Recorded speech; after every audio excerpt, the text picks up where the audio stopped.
Hello everyone, मैं अरुण गुप्ता स्वागत करता हूं आप सबका इस वीडियो ट्यूटोरियल में। दोस्तों, लोको पायलट का एग्ज़ाम आने वाला है और मैं आशा करता हूं कि आप सब लोग इस एग्ज़ाम में जुटे होंगे, क्योंकि एग्ज़ाम बहुत इंपॉर्टेंट है आपके करियर के लिए। आपका एक सपना है और इस सपने को पूरा करने के लिए इस सेक्शन का जो सबसे इम्पॉर्टेंट टॉपिक है इस एग्ज़ाम का, वो है हमारा टेक्निकल एबिलिटी सेक्शन। तो अगर आपका क्वेश्चन पेपर सेट होता है मान लीजिए 100 या 120 मार्क्स का, तो आपका 30 मार्क्स का टेक्निकल एबिलिटी का क्वेश्चन आना ही आना है। और टेक्निकल एबिलिटी में मैंने देखा है कि कई स्टूडेंट्स को प्रॉब्लम आती है और प्रॉब्लम का कारण होता है कि कॉन्सेप्ट का स्ट्रॉन्ग ना होना। टेक्निकल एबिलिटी एक ऐसा सेक्शन है जो आपके कॉन्सेप्ट को स्ट्रॉन्ग मांगता है। तो मैं अरुण गुप्ता पूरा कोशिश करूंगा कि आपका इस एग्ज़ाम में इन वीडियो लेक्चर की सीरीज़ के द्वारा मैं आपके कॉन्सेप्ट स्ट्रॉन्ग करूं, और जो एग्ज़ाम्स में जो क्वेश्चंस आ रहे हैं लोको पायलट के प्रीवियस ईयर के या फिर जो इस आगामी परीक्षा में आ सकते हैं, तो उसको मैं आपके लिए अच्छा बनाऊं, उसके लिए मैं तैयार करूं।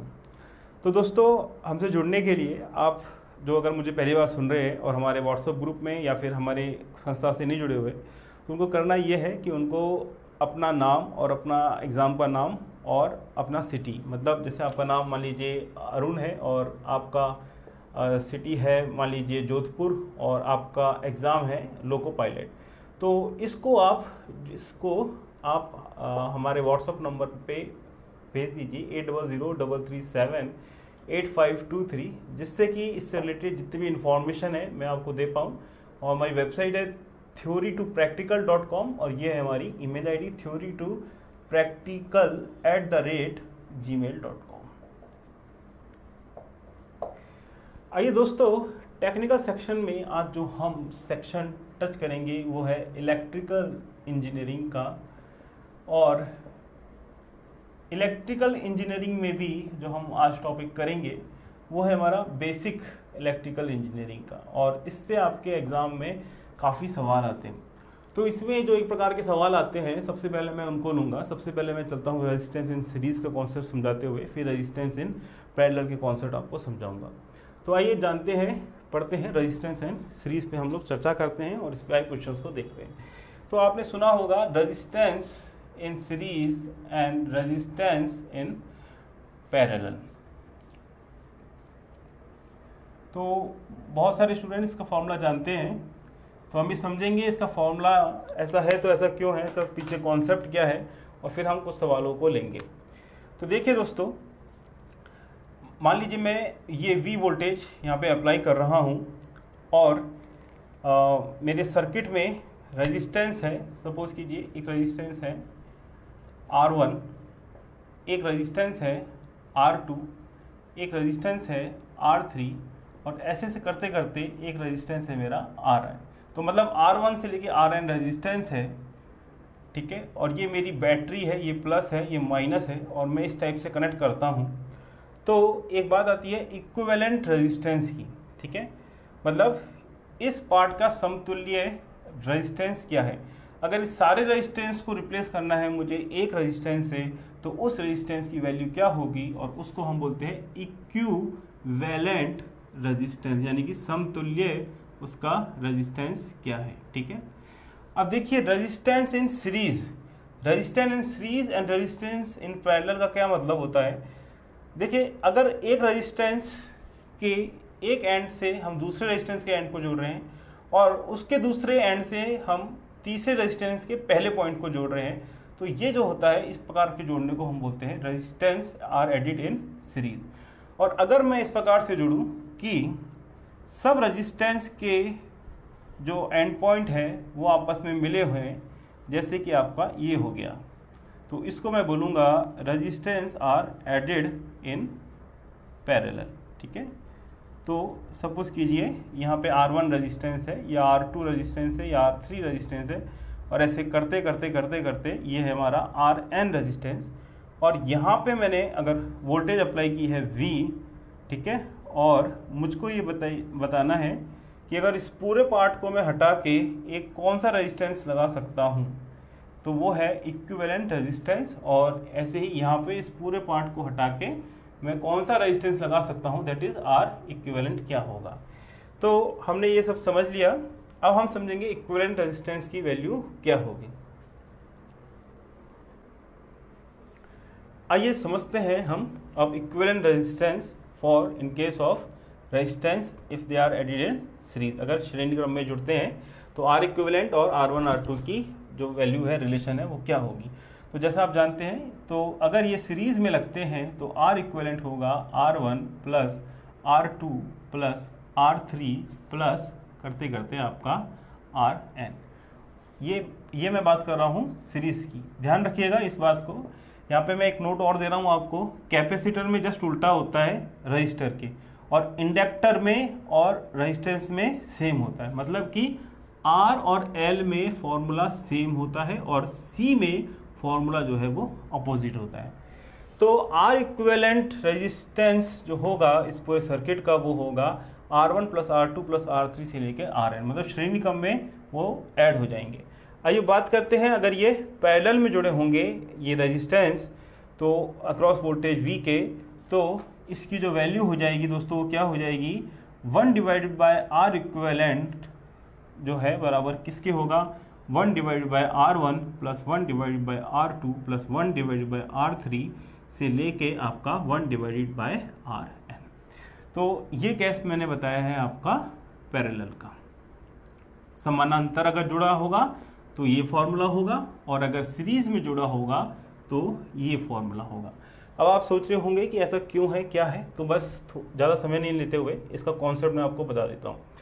तो देखिए, आपका जो किरचॉफ का जो वोल्टेज का जो लूप का जो लॉ है, सेकंड लॉ है, वो क्या कहता है कि किसी भी कंप्लीट परिपथ में, किसी भी क्लोज्ड लूप में जो टोटल पोटेंशियल जो होगा, जो विभव होगा, वो होगा हमारा 0।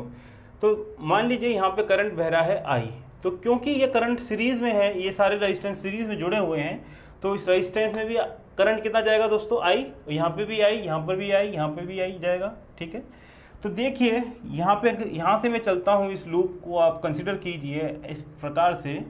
तो सबसे पहले यहाँ पे आया है V वोल्टेज। अब आप आ जाइए यहाँ पर, आ जाइए यहाँ पे वोल्टेज कितना ड्रॉप हुआ दोस्तों, माइनस IR1 ड्रॉप होता है, और फिर यहाँ पे कितना ड्रॉप हुआ, माइनस IR2 ड्रॉप होगा, और इसी प्रकार से माइनस IRn ड्रॉप होगा, इज इक्वल टू 0 होगा। और अगर आप इसको इधर ले जाएंगे तो ये क्या आ जाएगा आपका, V is equal to I, और ब्रैकेट में क्या लिखेंगे, R1 प्लस R2 से लेके आप Rn लिखेंगे। तो इक्विवेलेंट रेजिस्टेंस का मतलब ये है कि अगर मैं वोल्टेज V अप्लाई कर रहा हूँ और करंट मेरा I है, तो ये अगर मैं इसको ऐसा लिखना चाहूँ, V is equal to I R equivalent लिखूँ, तो ये R इक्विवेलेंट मेरा हो जाएगा R1 प्लस R2 से लेकर Rn। तो ये तो मैंने आपको कॉन्सेप्ट बता दिया कि जब जो रेजिस्टेंस है वो सीरीज में जुड़े होंगे तो क्यों इसका फॉर्मूला जो है R1 प्लस R2 से लेकर Rn है, क्योंकि जो किरचॉफ का जो वोल्टेज लॉ है, उसकी लूप लॉ है, उसके अनुसार किसी क्लोज परिपथ में अगर मैं वोल्टेज ड्रॉप करूंगा, यहाँ पे है V, यहाँ पे माइनस IR1, यहाँ माइनस IR2, ये टोटल मिला के 0 होगा, और जिससे हमको निकल के आया V is equal to I R1 से लेके Rn। और अगर इसको मैं R इक्विवेलेंट से रिप्लेस करूँ, बदलूँ, तो मैं लिख सकता हूँ R equivalent is equal to R1 plus R2 से लेके आपका Rn। अब दोस्तों ये तो हमने समझ लिया, अब हम समझेंगे पैरेलल वाला, कि पैरेलल में जो फॉर्मूला कहाँ से आया उसकी और हम निगाह डालते हैं। तो देखिए, ये है मेरा रेजिस्टेंस लगे हुए हैं मेरे, किसमें, पैरेलल में लगे हुए हैं, और यहाँ पे दोस्तों करंट आ रहा है I। तो याद कीजिए, जो मैंने इसका भी आपको कॉन्सेप्ट बताया है कि जब जो किरचॉफ का फर्स्ट लॉ है, तो किसी भी सर्किट में अगर कोई भी आप पॉइंट देखते हैं तो जितनी करंट उसमें आ रही है बराबर है जितनी करंट उससे जा रही है। तो मान लीजिए यहाँ पे करंट है I इस पॉइंट में, और यहाँ पे करंट जो है बढ़ जा रही है, यहाँ पे करंट जा रही है, यहाँ पे जा रही है, यहाँ पे जा रही है, और यहाँ पे जा रही है। ठीक है, तो हमारा जो किरचॉफ का जो फर्स्ट लॉ है उसके अनुसार I इज इक्वल टू क्या हो जाएगा, I1 प्लस I2 प्लस लेके आपका IN हो जाएगा। मेरे ख्याल से आपको समझ में आ रहा होगा, सिंपल कॉन्सेप्ट है। यहाँ वोल्टेज V अप्लाई किया है, यहाँ करंट I है। अब करंट I जो है वो बढ़ गई है इन सारे रेजिस्टेंस में, यहाँ पे चली गई है I1, यहाँ चली गई है I2, यहाँ चली गई है I3, और यहाँ पे चली गई है आपकी IN चली गई है। और किरचॉफ का जो हमारा फर्स्ट लॉ ये बोलता है, अगर किसी पॉइंट में भी हम देखें तो जितनी करंट आ रही है, कितनी करंट आ रही है इस पॉइंट पे, I करंट आ रही है, और कितनी करंट जा रही है, I1 जा रही है, I2 जा रही है, I3 जा रही है, IN जा रही है। इन सबको हम जोड़ देंगे तो ये बराबर होगा जितनी करंट आ रही है। तो ये हो गया हमारा I = I1 + I2 से लेके आपका IN हो गया। अब दोस्तों देखिए बात कि I1 क्या है, I2 क्या है, वो हम यहाँ पे लिखते हैं। अभी आपको सब चीज़ क्लियर हो जाएगी। तो देखिए यहाँ पे वोल्टेज V हमने अप्लाई की है इन दोनों पॉइंट के लिए, ठीक है। अब ये दोनों पॉइंट में हम वोल्टेज V अप्लाई किए हैं, तो इस रेजिस्टेंस के अक्रॉस भी वोल्टेज कितनी हो गई दोस्तों, V ही हो गई।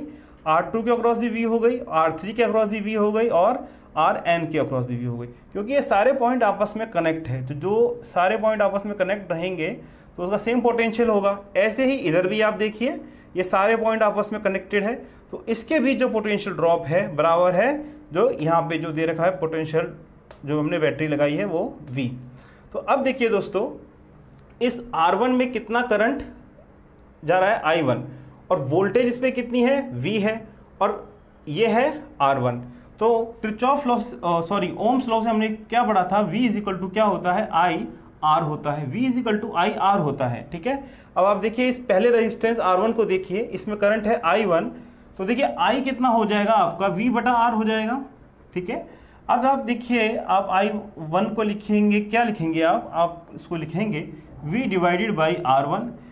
अब R2 को देखिए, इसके अक्रॉस भी वोल्टेज कितनी है, V है, तो इसको क्या लिखेंगे दोस्तों, V/R2 लिखेंगे। इसी प्रकार से Rn को आप लिखेंगे V/Rn, ठीक है। और जो ये करंट जा रही है वो है I, तो इस करंट को मैं लिखता हूँ V/ इस पूरा का जो रेजिस्टेंस है R इक्विवेलेंट वो मैं लिखता हूँ ये। तो आपको समझ में आ रहा होगा इसको। अब ये क्या हो गया दोस्तों, V कैंसिल हो जाएगा, ये हो जाएगा 1 R इक्विवेलेंट = 1/R1 1/R2 से लेके आपका 1/Rn। तो ये फॉर्मूला क्या है और कहाँ से आया तो वो आपने समझ लिया। अगर सीरीज में लगा है तो रेजिस्टेंस होंगे R1 + R2 से लेके आपके Rn, और अगर ये रेजिस्टेंस पैरेलल में लगे हैं तो रेजिस्टेंस और इक्विवेलेंट रेजिस्टेंस इस फॉर्मूले से जुड़े रहेंगे। 1/R इक्विवेलेंट = 1/R1 + 1/R2 से लेके 1/Rn। आइए कुछ सवाल ले लेते हैं जो आपके लोगों को पायलट के एग्जाम में आए हुए हैं और बहुत इंपॉर्टेंट है, और उससे हम इस कॉन्सेप्ट को थोड़ा और समझते हैं। आइए चर्चा करते हैं हम जो आपके सवाल आए हुए हैं लोको पायलट में, और based on the resistance addition series and parallel.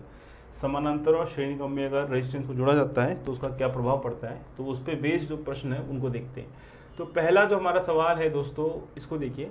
ये मैं चाहूँगा कि आप ये सारे सवाल जो है एक बार खुद इस वीडियो को पॉज करके एक बार उनको खुद बनाइए और उसके बाद मेरे बताए हुए सॉल्यूशन को देखें, जिससे आप जो है उसको अच्छी तरह से समझ सके हो। तो इसका सॉल्यूशन मैं आपको बताता हूँ। क्वेश्चन इस प्रकार से है, 12 ओम प्रतिरोध का एक तार वृत्त के रूप में मोड़ दिया गया, तो व्यास के किनारों के बीच प्रतिरोध क्या होगा ये हमको बताना है। और हमको 4 ऑप्शन दे रखे हैं दोस्तों, 3 ओम, 6 ओम, 9 ओम और 12 ओम। तो मेरे ख्याल से आप प्रश्न समझ गए होंगे कि एक तार है जिसकी लेंथ दे रखी, जिसका रेजिस्टेंस है 12 ओम दे रखा है। इस वायर को हमने एक गोले में कन्वर्ट कर दिया, मतलब इसको हमने ऐसे घुमा दिया, ठीक है। अब इसका जो व्यास मतलब इसका जो डायमीटर है, इसके 2 एंड के अक्रॉस हमको बताना है कि इक्विवेलेंट रेजिस्टेंस क्या है। तो दोस्तों जैसा मैं अभी आपको बताऊंगा आगे वाले टॉपिक में रेजिस्टेंस की प्रॉपर्टीज में, कि जो R = होता है ρl/A। कहने का मतलब ये है कि जितनी आपकी लेंथ होगी उस हिसाब से रेजिस्टेंस पैरेलल में होगा। अगर इसके आप 2 टुकड़े कर देंगे तो ये 2 भागों में बढ़ जाएगा, एक हो जाएगा 6 ओम और दूसरा हो जाएगा 6 ओम। अगर इसकी आप लेंथ दुगनी कर दोगे तो ये टोटल मिला के हो जाएगा 24 ओम हो जाएगा, ये 12 ओम और ये 12 ओम। तो मतलब जितनी होगी लेंथ उसके अनुसार होती है रेजिस्टेंस। तो आप जैसे देख रहे हैं कि ये एक सर्कल है, एक वृत्त है, तो अगर इसमें अगर ये पूरी लेंथ अगर मान लीजिए L होती तो आधी लेंथ तो ऊपर है और आधी लेंथ नीचे है, ठीक है। तो अगर आधी लेंथ हो गई है इसकी, तो इसका रेजिस्टेंस कितना होगा, ऊपर वाले पोर्शन का आप देखेंगे तो वो हो जाएगा 6 ओम, और नीचे वाले जो पोर्शन है इसका जो रेजिस्टेंस है दोस्तों वो है 6 ओम। तो अब देखिए इसको ध्यान से कंफ्यूज मत होइए, जो मैंने अभी आपको पढ़ाया था उसी प्रकार से लिखा है, इसको मैं इक्विवेलेंट डायग्राम बना सकता हूँ। क्या मैं इसको इस प्रकार से लिख सकता हूँ कि ये एक रेजिस्टेंस है यहाँ पर 6 ओम का और एक रेजिस्टेंस है यहाँ पर 6 ओम का, ठीक है। तो इस वायर को मैंने 6 ओम लिख दिया और इस वायर को मैंने 6 ओम लिख दिया। अब आप देख रहे हैं कि इसके अक्रॉस जो है ये 6 ओम और 6 ओम है। तो देखिए, तो ये पैरेलल में है, समानांतर है। तो समानांतर का फॉर्मूला क्या था, 1 divided by R equivalent is equal to 1 divide by 6 ये वाला रेजिस्टेंस, 1 डिवाइड बाय R1 और 1 divide by this resistance this is 1 divide by 6। ये हो गया दोस्तों 2/6 और मैं लिख सकता हूँ इसको 1/3। तो R इक्विवेलेंट मेरा आ गया 3 ओम। ठीक है, समझ में आई आपको बात कि हमने यहाँ पे कॉन्सेप्ट क्या लगाया है कि अगर R जो है L के प्रोपोर्शनल है, अनुपात में है, क्योंकि ऊपर वाले की लेंथ आधी है और इसकी भी लेंथ आधी है, मिलके बनता है ये पूरा लंबा वायर। तो मैं कह सकता हूँ कि 12 ओम का जो रेजिस्टेंस है वो 2 भागों में बांटा गया है। एक तो 6 ओम का हो गया और ये नीचे 6 ओम का हो गया। दोनों को हम इक्विवेलेंट हम देखेंगे, अगर हम इस व्यास डायमीटर के अक्रॉस देखेंगे A और B पॉइंट के अक्रॉस, तो ये रेजिस्टेंस है 6 ओम और ये रेजिस्टेंस है 6 ओम। क्योंकि ये समानांतर जुड़े हैं, उसका फॉर्मूला है 1 divide by R equivalent is equal to 1 divide by R1 plus 1 divide by R2 जो क्या है 1 डिवाइड बाय 3।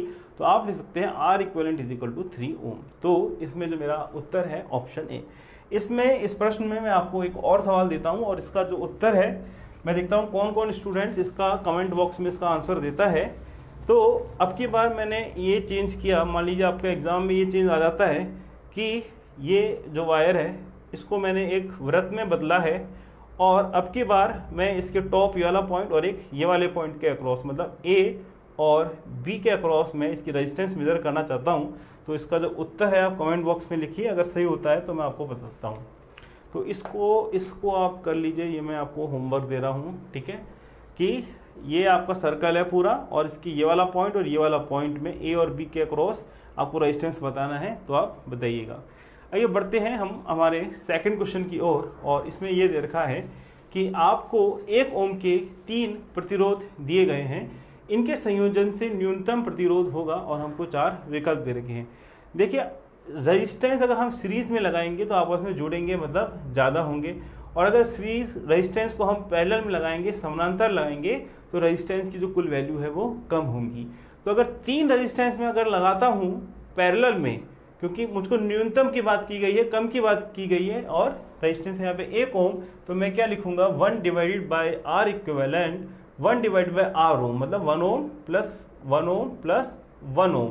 तो यानी कि आर इक्विवेलेंट कितना हो गया, ये कितना हो गया दोस्तों 3 ओम, तो आर इक्विवेलेंट हो गया 1 डिवाइड बाय 3। तो मिनिमम वैल्यू जो हम पाएंगे इन 3 रेजिस्टेंस से इस 1 ओम से, वो है हमारा 1 डिवाइड बाय 3 ओम, यानी कि ऑप्शन डी। अगर हमसे ये पूछा जाता कि बताइए कि मैक्सिमम वैल्यू क्या होगी, तब हम लिखते 3 ओम जब हम तीनों रेजिस्टेंस को जोड़ते। अब मैं एक और सवाल देता हूँ, इसको भी आप जो है लिखिए, इसको भी बनाइएगा कि मैं आपको रेजिस्टेंस दे रहा हूँ 10 ओम, 20 ओम और 30 ओम। अगर इनको मैं पैरेलल में जोड़ता हूँ तो इसका इक्विवेलेंट रेजिस्टेंस, इसका जो न्यूनतम वैल्यू क्या होगा वो आप लिखिएगा। तो ये आपके लिए होमवर्क है, इसका उत्तर आप कमेंट बॉक्स में लिख दीजिए, मैं इसको वेरीफाई कर दूंगा। 10 ओम, 20 ओम और 30 ओम का रेजिस्टेंस है, ठीक है। आइए हम बढ़ते हैं अब थर्ड क्वेश्चन की ओर। थर्ड क्वेश्चन है कि निम्न चित्रों के परिपथ का मिश्रित प्रतिरोध क्या होगा। क्वेश्चन के नंबर भी लिखे हुए हैं, उसके अनुसार ही आप उसके आंसर आप कमेंट बॉक्स में लिखिएगा। निम्न चित्र में परिपथ का मिश्रित प्रतिरोध क्या होगा। देखिए, ये हमको परिपथ दे दिया है, अब इसमें रेजिस्टेंस पैरेलल भी रहेंगे और सीरीज में भी रहेंगे, तो किस प्रकार से इसको आपको हल करना है जानिएगा।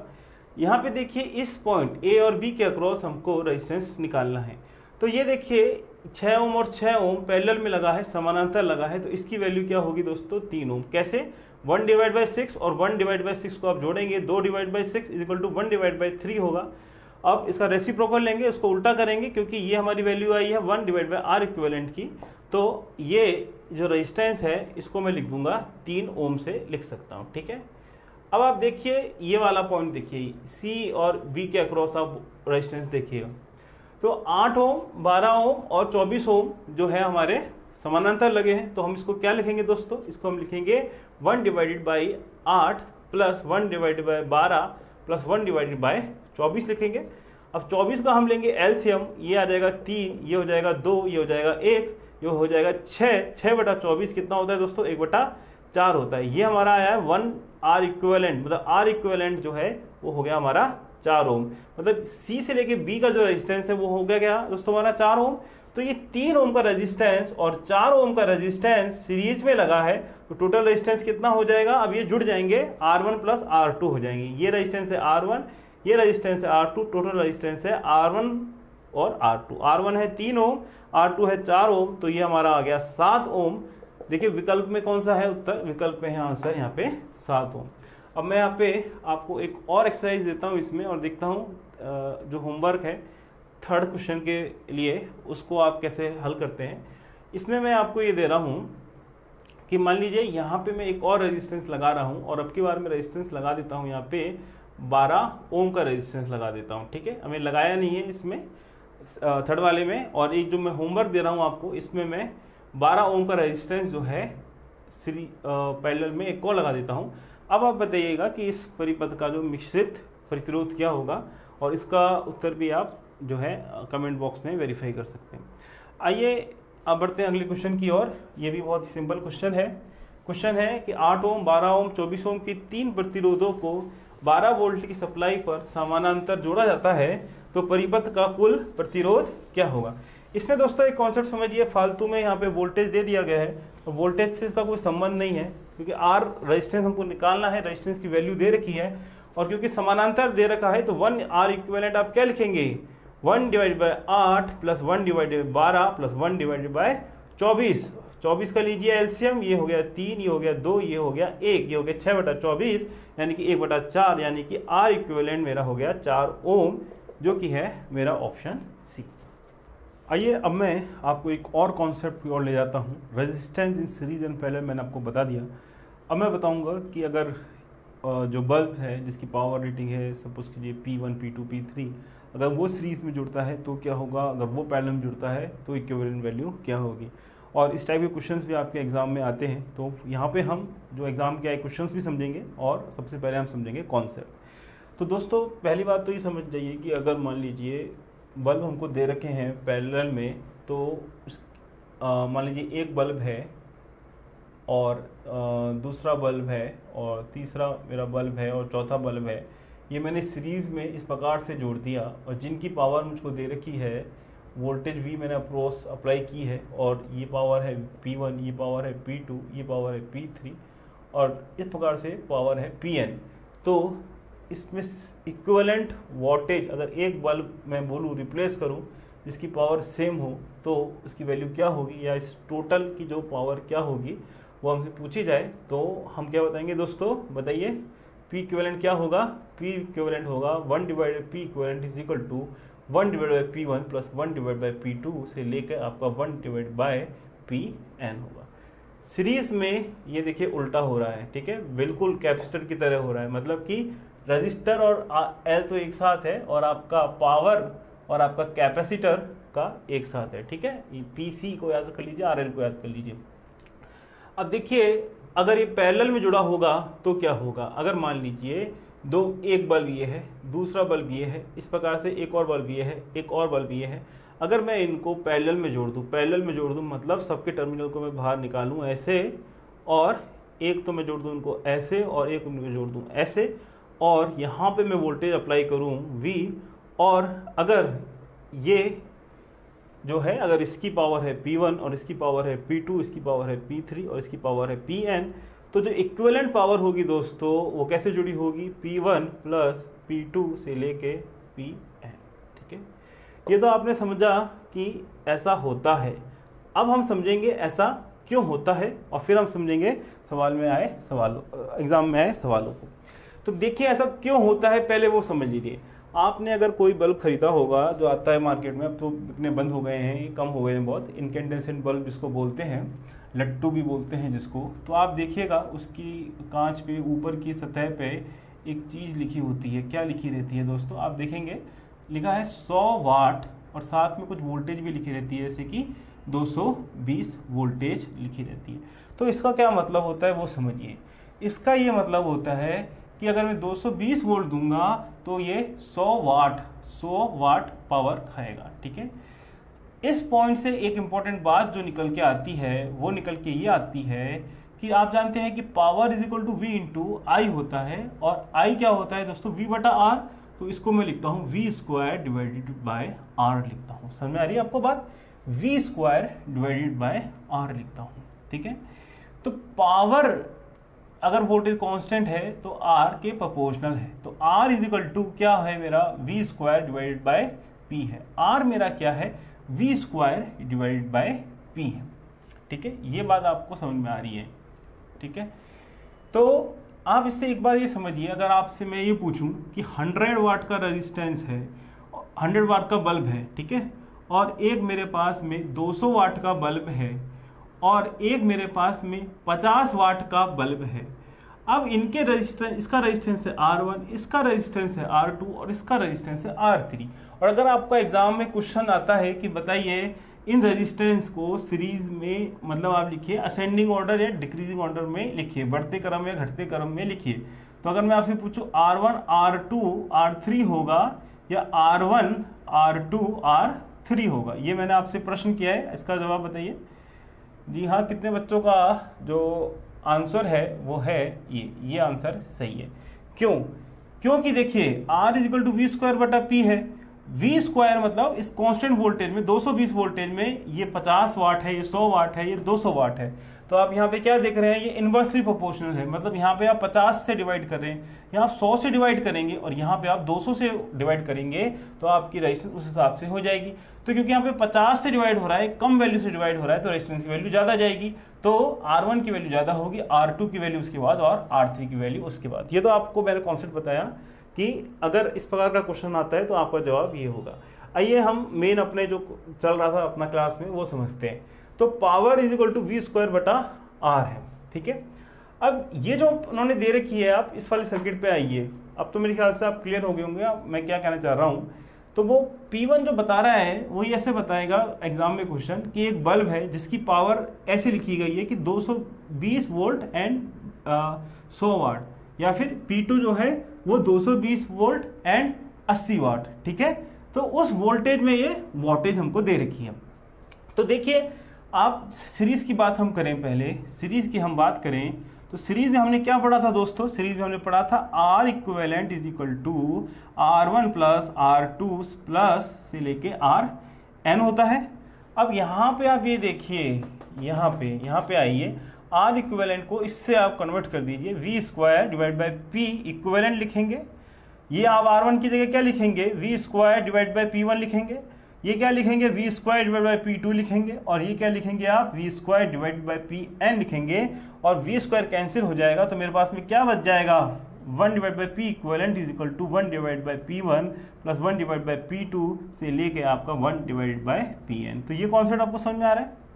ठीक है, ऐसा क्यों हुआ वो भी हमने जाना। अब हमने यहाँ पे रटना नहीं चाहा, हमने यहाँ पे जानना चाहा कॉन्सेप्ट क्या है, वो हमने समझा ऐसा क्यों होता है। अब मेरे ख्याल से आप पैरेलल की कहानी आप खुद समझ गए होंगे क्या होगा इसमें।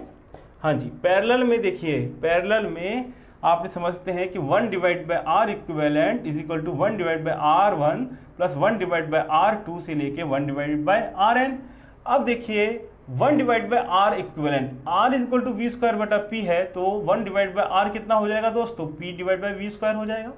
तो R इक्विवेलेंट को मैं क्या लिखूंगा, R इक्विवेलेंट को मैं लिखूंगा P equivalent divided by V square. R1 को मैं क्या लिखूंगा, P1 divide by V square plus P2 divide by V square से लेके Pn divide by V square. ठीक है, अब देखिए वी स्क्वायर कैंसिल हो जाएगा, बचेगा क्या, P equivalent is equal to P1 plus P2 से लेके आपका Pn। तो कहने का मतलब आप समझ गए कि रेजिस्टेंस और इंडक्टेंस तो सीरीज में, श्रेणी में ऐड होते हैं और पैरेलल में उनका फार्मूला हो जाता है 1 divided by R equivalent is equal to 1 divide by R1 plus R2 plus Rn। और इसी प्रकार से उल्टा जो है आपका केस वो है आपका कैपेसिटेंस का और पावर ऑफ बल्ब का। आइए कुछ सवाल ले लेते हैं जिससे आपकी पकड़ इस टॉपिक में और अच्छी हो जाए। आइए अब हम लेते हैं कुछ सवाल जो आपके एग्जाम में आए हुए हैं, लोको पायलट के एग्जाम में। और पहला सवाल देखिए, 4 हीटर पहले मैं तीनों सवालों को पढ़ देता हूँ और मैं चाहता हूँ एक बार आप इन सवालों को खुद लगाएं, उसके बाद आप ही इसका सॉल्यूशन देखें। तो सवाल ये है, 4 हीटर 1 किलोवाट 250 वोल्ट में उपलब्ध है। अधिकतम ऊष्मा प्राप्त करने के लिए आप इन्हें कैसे जोड़ेंगे। हमको 4 विकल्प दिए हैं, श्रेणी में मतलब सीरीज में, 2 समानांतर श्रेणी में, 1 समानांतर में, या एक चौथा ऑप्शन है 1 जोड़ा समानांतर व दूसरा श्रेणी में। दूसरा प्रश्न देख लेते हैं। 1 किलोवाट 250 वोल्ट के 2 हीटरों को 250 वोल्ट की सप्लाई श्रेणी में जोड़ा जाता है। हीटरों द्वारा ली गई शक्ति, ये अभी हमने कराया है ये सवाल। 100 वाट 100 वोल्ट और 40 वाट 100 वोल्ट लैंप को 200 वोल्ट पर श्रेणी में जोड़ा जाता है, तो कौन सा लैंप अपनी निर्धारित शक्ति लेगा, ये हमको बताना है और हमको 4 विकल्प दे रखे हैं। आइए एक बार इसको आप खुद सॉल्व कीजिए और हम बढ़ते हैं उसके बाद सॉल्यूशन की ओर। तो पहला सवाल देखिए, 4 हीटर 1 किलोवाट 250 वोल्ट उपलब्ध है और अधिकतम ऊष्मा प्राप्त करने के लिए आप इन्हें कैसे जोड़ेंगे।